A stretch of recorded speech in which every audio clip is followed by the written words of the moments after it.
de 1997, uma arqueóloga da Universidade da Califórnia chamada Rolly Moss participou de uma expedição para estudar um grande sistema de cavernas em Belize, conhecido como Chicken Ha. Quando a equipe começou a explorar o estranho complexo de câmaras que chegavam a mais de 5 quilômetros dentro da terra, acabaram encontrando milhares de oferendas destinadas aos antigos deuses. Também acharam restos de esqueletos humanos, ferramentas e objetos em cerâmica e alguns feitos de pedra obsidiana. No entanto, se tratava de uma exploração incomum, já que quanto mais os exploradores desciam, mais concluíam que a caverna não tinha fim. Então, onde chegariam? No Popol Vuh, o antigo mito da criação dos maias, é descrito o mesmo tipo de caverna, o que imediatamente levou muitos a crerem que os arqueólogos descobriram a entrada para Xibalbá, o submundo, o mundo subterrâneo, o limiar da vida após a morte. Xibalbá é a versão maia sobre o que conhecemos como o inferno, onde é governado por reis desse submundo. As lendas maias nos contam sobre humanoides com cabeça de réptil e reis com a cabeça semelhante a de uma iguana. O deus da chuva se chama Chak e sua cabeça é de um pássaro misturado com réptil. Curiosamente, o tema inframundo é encontrado de maneira farta nas mais diversas e antigas civilizações, isto é, histórias de seres que governam as regiões mais baixas e frequentemente são retratados como humanoides reptilianos. No entanto, seriam meros folclores ou existe alguma evidência científica desses locais habitáveis abaixo da Terra? Isso nos leva à antiga teoria da Terra Oca, um tema que fascina muitos arqueólogos até nos dias de hoje.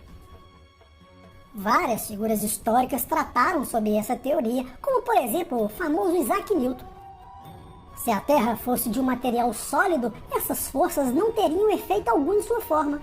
Mas nosso planeta tem um interior fundido com placas tectônicas em sua crosta fina que podem se mover e, portanto, não é sólida. A Terra é viscosa. Isso significa que esses grandes espaços subterrâneos, incluindo até as partes mais baixas, poderiam, algum dia, terem sido habitados.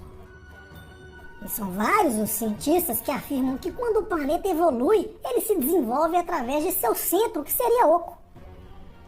Para você ter uma ideia da importância desse assunto, basta lembrarmos do episódio em que a NASA decidiu lançar um míssil contra a Lua. Após o anúncio, geólogos de todo o mundo quiseram registrar as vibrações que foram emanadas da Lua, porque com esses dados eles poderiam entender mais sobre sua estrutura interna. No entanto, se a Terra é oca ou se essa ideia nasce por causa das cavernas gigantescas, algumas talvez do tamanho de continentes inteiros, não podemos afirmar com 100% de certeza. A certeza que existe é que as antigas civilizações contavam histórias exatamente sobre a Terra oca. Curiosamente e coincidentemente, essas bases estão em locais que parecem possuir grandes aberturas no fundo da Terra. Então a pergunta é: que diabo seria isso? Graças aos avanços tecnológicos, hoje podemos ter mais informações por causa dos dados de penetração. Esses dados nos mostram cavernas profundas, algumas com mais de 1 quilômetro de profundidade. Porém, quando observamos onde se localizam alguns túneis militares, ficamos mais intrigados. Esses túneis estão sobrepostos às cavernas, isto é, parece que os militares sabiam a localização dessas cavernas antigas há muito tempo e desta forma aproveitaram sua estrutura e incorporaram em sua própria rede de bases.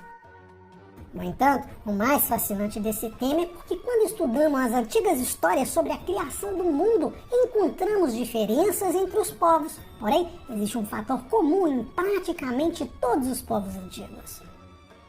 E encontramos exatamente histórias com a ideia que a Terra seja oca, composta de mundos subterrâneos, ou podemos chamar de submundo. E mais comum ainda é que os nossos ancestrais vieram exatamente desses lugares. Por exemplo, no calendário maia temos a representação dos 4 mundos anteriores. Para os maias estamos no 5º mundo, que é representado pelo círculo e pela imagem que nos olha fixamente. Esses 4 mundos anteriores foram destruídos. Um foi destruído pelo vento, outro pelo fogo e o terceiro pelo gelo. Quando as calotas de gelo derreteram, houve uma grande inundação destruindo o 4º mundo.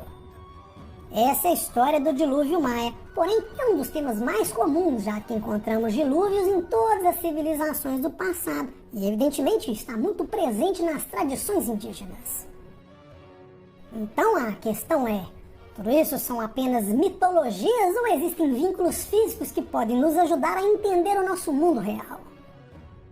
Se existirem vínculos com o mundo físico, talvez eles possam ser encontrados em nossa genética. E quem sabe com isso conseguiremos explicar como os humanos sobreviveram ao cataclismo. Por outro lado, de uma forma ou de outra, todas as espécies tendem a transcender cedo ou tarde. Não há razão para dizer que a evolução não aconteça, uma vez que a evolução é um processo em desenvolvimento. Isso nos leva à seguinte pergunta: podemos nos tornar algo muito diferente do que somos? A resposta é sim, com tempo suficiente, vivenciando e aprendendo com as situações diferentes. Dessa forma, nos adaptamos a estas novas situações. E não está sendo assim com a Covid-19 ou Capiroto 19? O ser humano, às duras penas, segue se adaptando. No entanto, como o tema é mundo subterrâneo, a pergunta é outra. Será que isso incluiria nos refugiarmos no interior da Terra, assim como aconteceu com os famosos gigantes do passado? Assim como na Bíblia cristã, vários são os documentos antigos onde temos a ideia dos gigantes ou de homens enormes, os grandes heróis. Certamente, após o dilúvio dos grandes cataclismos, como aquele que afundou a Atlântida, podemos especular. Será que pode ter existido uma civilização na qual se separou e se refugiou dentro do planeta? Talvez nesses túneis e cavernas e assim conseguiram sobreviver à devastação do último cataclismo? Se tiveram seres gigantes, com muita certeza também existiram seres como nós, seres humanos, que se esconderam dentro dessas cavernas. Na visão mais espiritualista, acredita-se que os maias não morreram, mas passaram para um plano mais profundo do qual emergiram inicialmente, isto é, voltaram à sua origem divina, se tornando deuses. O mais interessante é que existem lendas de pessoas que deixaram o mar e povoaram a terra, o que explicaria o mito de Atlântida, onde nossa origem seria de planos mais profundos, representado como um plano mais profundo da existência humana. A mesma ideia aparece nas investigações de Anton Parks, que aponta que o mundo subterrâneo está vinculado à criação. E nos textos antigos, gnósticos, sumérios e até egípcios, o abismo está sempre relacionado ao processo de criação. Se consultarmos as histórias mesopotâmicas, encontraremos deuses que do céu vieram e basicamente usaram da bioengenharia.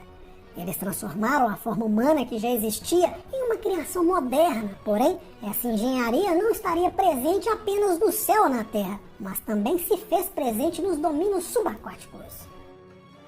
Isso significa que existe uma chance de uma vez ter havido um reino subaquático ou um reino subterrâneo no qual realizaram essas atividades. E não necessariamente os deuses vieram apenas dos céus, mas também vieram do mar, ou devemos apagar o deus Oannes dos documentos mais antigos do planeta. Isto é, os deuses possuíam domínios diferentes e interagiam uns com os outros. E claro, conforme vários documentos antigos, eram seres gigantes. De fato, quanto mais olhamos para a história, mais nos deparamos com a ideia dos gigantes, assim como os gigantes que se moviam dentro da Terra. Segundo o conhecido Corey Goode, o interior do planeta é uma espécie de favo de mel, cheio de cavernas onde existem grupos que vivem lá. Esses grupos deixaram a superfície há milênios para nunca mais voltar, porém algo mudou. Os portões do inferno se abrirão, os anjos caídos ou alienígenas aprisionados anteriormente serão libertos, fazendo com que esses grupos, que ele chama de raça pré-adâmica, retornem à superfície a fim de libertar nosso planeta. Os mundos internos também encontraremos com os índios Macuxi da selva amazônica, uma tribo que praticamente não tinha contato com o mundo exterior até meados do século XVIII.